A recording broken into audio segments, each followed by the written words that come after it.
Hey guys, welcome back to HubClick. In this video, I'll be showing you how to transfer PaysafeCard to PayPal. But first, check our special offer in the description. So, let's get started.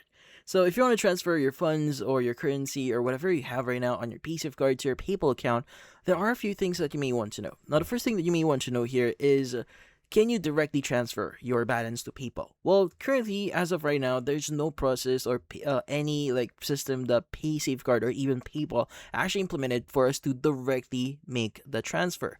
So, with that said, there are still other ways like workarounds here that you may want to try. Now, there are two ways here. So, what's the first way? Now, the first way here is by utilizing what we call the PaySafeCard prepaid MasterCard. So, in this case, what you could do is you could go ahead and order a MasterCard directly from PaySafeCard here. And once you do get your MasterCard, you can just go ahead and just open up your PayPal account, go to the link a card option, and basically add your card number, expiration date, the CVV for it, and also the billing address. And go and click on link card. Now, from then on, once you've linked your card, you should be able to start using it in whatever way. Now, you can go ahead and pay for goods online or shop online using your newly added card. Now, another way for you to utilize or to make the transfer or indirectly make the transfer is through your bank. Now, you will be using your bank account as a means to make the transfer. So, in this case, what you need to do is you want to go and just go to your PaysafeCard account and go to your settings menu and just choose the option that says Add Bank Details.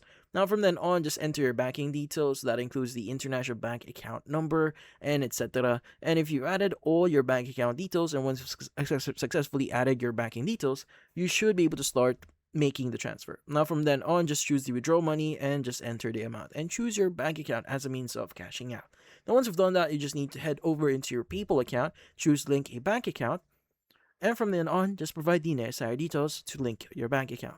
Now, from then on, once you link your bank account, you should be able to start making payments. So, in this case, through the PayPal account that you currently have right now. Just make sure that you set your bank account as a means or the means that you want to use for making payments online. But in this case, that's about it. So for this video, hit the like and subscribe button and watch our next video.